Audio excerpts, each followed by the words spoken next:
Greetings, we are Anonymous. Take a look around.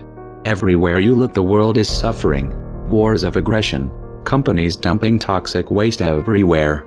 Governments supporting the poisoning of our water. 1/3 of the world goes hungry, while the other 2/3 throws away a third of their food. We are digging up all the coal and oil of our planet instead of researching renewable methods. Governments and corporations constantly lie, kill, and extort the entire planet's population just for profit, where in America the richest 1% have 42% of the money. You shouldn't have to be convinced that the system we live under must come to a stop.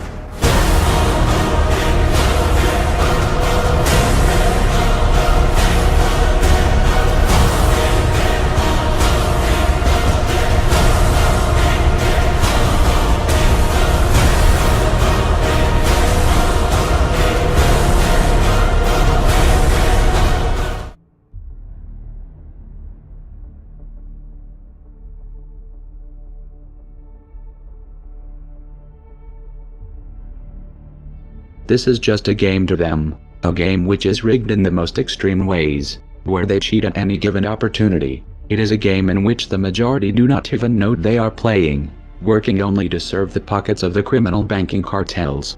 They have created a psychological prison, where the prisoners are not even aware they are locked up. We live under a system in which the wealth is sucked from the poor, then given to the rich, where people actively harm others on this planet in the pursuit of profit. They have orchestrated a huge redistribution of power, purely for more control, but shrouded under the banner of justice. Massive surveillance, data collection of every citizen, hundreds of billions of dollars spent every year on the military-industrial complex, huge bailouts to the bankers, very few people controlling excessively large amounts of media corporations, in turn controlling the information we get, the funding of both sides of the wars, again only for profit and power. For those who are paying attention, this is of no surprise. So do you have any second thoughts about pulling all ground troops out of Iraq? You know what I just find interesting is the degree to which this issue keeps on coming up, as if this was my decision.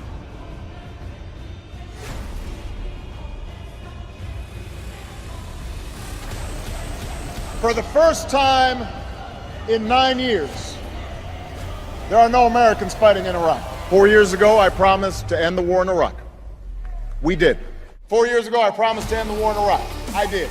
Now, 4 years ago, I promised to end the war in Iraq, and I did. I told you we'd end the war in Iraq. We did. I said we'd end the Iraq war. We did. I told you I'd end the war in Iraq, and we did. I ended the war in Iraq as I promised. In 2008, I promised we'd end the war in Iraq.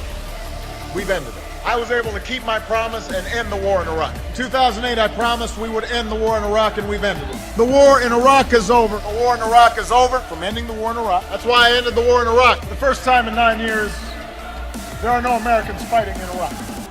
Don't tell me words don't matter.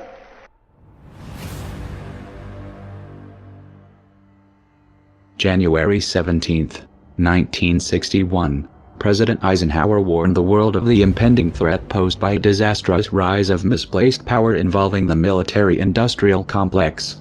3 months later, President John F. Kennedy would make an address before the American Newspaper Publishers Association, emphasizing the need for a free and independent press, making it clear that censorship and the act of covering up mistakes is unacceptable, especially in what's supposed to be a free and open society.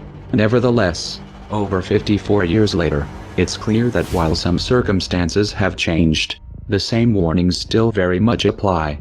The unfortunate and honest truth is that the very censorship and misplaced power the citizens were warned about 54 years ago, we're seeing occur today in the present. When the warnings of the past are ignored, history is doomed to repeat itself. To be fair, we had helped to create the problem we're now fighting. How? Because when the Soviet Union invaded Afghanistan, we had this brilliant idea that we were going to come to Pakistan and create a force of mujahideen, equip them with Stinger missiles and everything else to go after the Soviets inside Afghanistan. And we were successful. The Soviets left Afghanistan, and then we said, great, goodbye. Leave these trained people who were fanatical in Afghanistan and Pakistan, leaving them well armed, creating a mess, frankly, that at the time we didn't really recognize. We were just so happy to see the Soviet Union fall, and we thought, okay, fine, we're okay now, everything's going to be so much better. Now you look back, the people we're fighting today, we were supporting in the fight against the Soviet. In retrospect, the intelligence that everybody saw, that the world saw, not just the United States, was faulty. And in retrospect, once we invaded and took out Saddam Hussein, we didn't focus on security first. And the Iraqis, in this incredibly insecure environment, turned on the United States military because there was no security for themselves and their families. Those damn Iraqis, once we invaded, tried to fight back.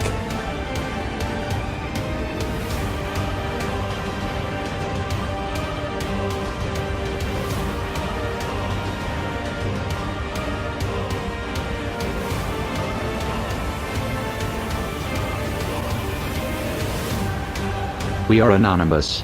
We are legion. We do not forgive. We do not forget. Expect us. We decided long ago that the dangers of excessive and unwarranted concealment of pertinent facts far outweighed the dangers which are cited to justify it. And there is very grave danger that an announced need for increased security will be seized upon by those anxious to expand its meaning to the very limits of official censorship and concealment. That I do not intend to permit to the extent that it's in my control. For we are opposed around the world by a monolithic and ruthless conspiracy that relies primarily on covert means for expanding its sphere of influence, on infiltration instead of invasion, on subversion instead of elections, on intimidation instead of free choice, on guerrillas by night instead of armies by day. It is a system which has conscripted vast human and material resources into the building of a tightly knit, highly efficient machine that combines military, diplomatic, intelligence, economic, scientific, and political operations. Its preparations are concealed, not published. Its mistakes are buried, not headlined. Its dissenters are silenced, not praised. No expenditure is questioned, no rumor is printed, no secret is revealed.